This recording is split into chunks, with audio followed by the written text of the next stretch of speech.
Hello guys ဒီနေ့မှာတော့ Bro ရဲ့မှာရှိတဲ့ True Trip ရဲ့ကဒါနာရှင်လေးကိုပြောပြပေးပါမှာပဲဖြစ်ပါတယ်ကျွန်တော်တို့ယူပြီးသားဖြစ်လို့ step by step နားလည်အောင်ရှင်းပြပေးမယ်ဒါဆိုဗီဒီယိုလေးကိုစလိုက်ရအောင် Okay Bro အနေနဲ့ True Trip ရဲ့ကဒါနာယူမယ်ဆိုလို့ရှိရင် Bro အနေနဲ့အရင်ဆုံးဓာတ်သုံးချအောင်အရင်ဆုံးရအောင်ဝယ်ရမှာဖြစ်ပါတယ်အဲ့ဒါရဆန်းရှိ Orochi ရှိစုဆိုတဲ့ legendary sword ဓာတ်ရပဲဖြစ်ပါတယ်ဒီဓာတ်ရဝယ်ဖို့ဆိုရင် Bro အနေနဲ့ဘီလီကို20 million အရင်ဆုံးရအောင်စုရအောင်လေပြီးတော့လို့ရှိရင် second ကြီးကိုရောက်ပြီးသားဖြစ်ပြီးတော့ Bro အနေနဲ့ party quest ကိုအရင်ဆုံး on လုပ်ရပါမယ်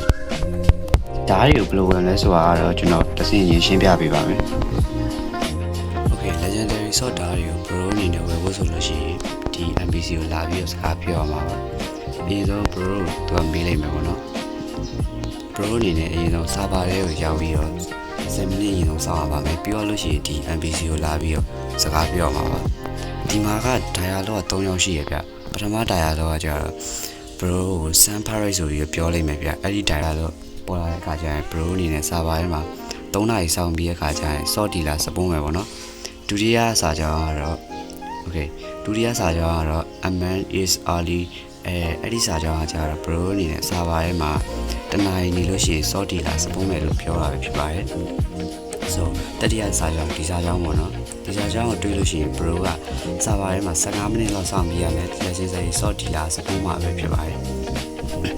okay ဒီနောက်ဆုံးစာကြောင်းကတော့ hey I just saw him ငါသူ့ကိုတွေးလိုက်တယ်ဆိုပဲပြောရဲစာကြောင်းကတော့ bro server ထဲမှာလက်ချင်းစိ short dealer ရောက်နေပြီဖြစ်ပါတယ် bro အနေနဲ့အချိန်က15မိနစ်ပဲရမှာဖြစ်တဲ့အတွက်မြန်ရှာပြီးတော့ဝယ်ဖို့လိုလိမ့်မယ်နော် bro okay short dealer စပုံးပြီဆိုလို့ရှိရင် bro အနေနဲ့ရှားမယ့် location 6ခုရှိပါတယ်ဒီစကန်ကြီးမှာပဲပေါ့နော်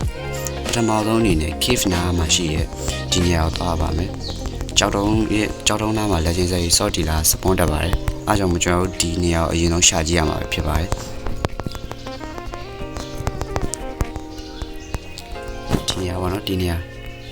bro အနေနဲ့ဒီမှာလက်ချင်းစိ short dealer စပွန်တက်တာမဟုတ်လို့အရင်ဆုံး cave ကနေဒီကိုအရင်ဆုံးရှာပို့ပြီးလွယ်ပါလိမ့်မယ်ဒုတိယစပုံးမဲ့ location ကတော့ second စီးမှာရှိတဲ့ဒီ arena ကွင်းပေါ့နော်ဒီပေါ်ကိုအရင်ဆုံးသွားပါမယ်ဒီပေါ်မှာလည်း legendary sword dealer စပုံးတက်တာမဟုတ်လို့ bro အနေနဲ့ဒီကိုအရင်ဆုံးရှာတင်ပါတယ်မို့ဒီကိုအရင်ဆုံးဒုတိယမှာရှာပါ close ရန်မှာဒီနားလောက်မှာပေါ့နော်ဒီနားလောက်မှာစပုံးတက်ပါတယ် okay ဟုတ်ပြီနောက်တဲ့ location ကကျတော့ဒီကျွန်တော် Kingdom Road House မှာရှိရဲ့ဒီစရကန်စီကိုဆက်ရောက်ခြင်းအပေါက်ပေါ့နော်ဒီနားလောက်မှာရှိရဲ့ bro ဒီအောက်ကို bro အနေနဲ့သွားပြီးရှာမှာပဲဖြစ်ပါတယ်ကျွန်တော်ဗုဒ္ဓနဲ့မို့လို့ဗုဒ္ဓပဲပြောင်းပြီးအမြန်သွားလိုက်ပါမယ်ဒီဆိုရောက်ပြီနော်ဒီရှိပါဟုတ်ပြီရောက်ပြီ okay ဒီနားမှာပါဒီနားမှာ legendary sword dealer စပွန်တက်ပါတယ် broနောက်တဲ့နေရာကတော့ကျွန်တော်တို့ဒီနာ Kingdom Road House ရဲ့အပေါက်ကနေဆက်သွားလိုက်လို့ရှိရင် bro အနေနဲ့အရင်ဆုံး Green Zone Island ကိုအရင်ဆုံးရှာတင်ပါတယ်အဲ့နဲ့ပဲပူနေရမို့လို့အဲ့ကိုပဲအရင်ဆုံးရှာဖို့ကျွန်တော်တို့ request လုပ်ပါတယ် okay နောက်ထပ် location ကကျတော့ကျွန်တော် Green Zone မှာရှိတဲ့ဒီအလဲကတစ်မြေပေါ့နော်တစ်မြေကြီးရဲ့ဘေးနားမှာထွက်နေတဲ့အကိုင်းတွေပေါ်မှာ sword dealer စပွန်တက်ပါတယ် bro အနေနဲ့ဒီနေရာလေးကိုလာပြီးရှာတင်ပါတယ်ဒီနေရာပေါ့နော်ဒီအကိုင်းတစ်ခုမှာပဲ sorry လားစပွန်ရပြ okay ဒါဆိုနောက်တဲ့နေရာထပ်ပြပါမယ် okay နောက်တဲ့နေရာကတော့ကျွန်တော် Graveyard Island မှာပဲဖြစ်ပါတယ် Graveyard Island ရဲ့ဒီအပေါ်ကထူးထူးထောင်ထောင်ဖြစ်နေတဲ့ဒီအတန်တွေပေါ်မှာပေါ့နော် sorry လားစပွန်ပါတယ် okay ဒီနာ okay ဒီနာမှာလည်း sorry လားစပွန်ပါတယ် bro အနေနဲ့ဒီနေရာပဲလာပြီးတော့ရှာပါမယ်ကျွန်တော် Kingdom Road ဘေးကနေလာလိုက်လို့ရှိရင် bro ဒီနားမှာရှိတဲ့ကျွန်းတသိလေးပေါ့နော်ဒီကျွန်းမှာ bro အနေနဲ့ sword dealer ကဒီနေရာမှာစပုံးနေပေါ့ဒီမှာအိမ်တော်ဝင်ရှိရဗျဒီအိမ်မှာစပုံးပါတယ် sword dealer sorry ဒီအိမ်မို့ဒီအလဲရဒီအိမ်ပေါ့နော်ဒီအိမ်အနက်အောင် bro မှာဗျတကယ်လို့sword dealer စပုံးပြီလို့ပြောလိုက်တဲ့အခါကျရင် bro ဒီကျွန်းကိုလာကြည့်လိုက်သူကအထဲမှာအစမ်းရောင်လေးလင်းနေရနော်sword dealer ရောက်နေလို့ပဲနောက်ချက်ကကြတော့ Pro အနေနဲ့ဒါ3ချောင်းလုံးကိုရပါတဲ့ခါကျလို့ရှိရင်3ချောင်းလုံးရဲ့ mystery ကို300ပြည့်အောင်ဒီကောင်ဖတ်ရပါမယ် level 300ဆိုလို့ရှိရင်ဒါ3ချောင်းလုံးရဲ့ mystery က level 300အရင်ဆုံးပြည့်ရပါမယ်ပြည့်ရမယ့်ဒါတွေကဆန်းရှိစုဆန်းရှိ Pro ရှိဒီဒါ3ချောင်းလုံးကို Pro အနေနဲ့ mystery 300ထိတင်ထားရပါမယ်အဲ့ဒါပြီးသွားလို့ရှိရင် Pro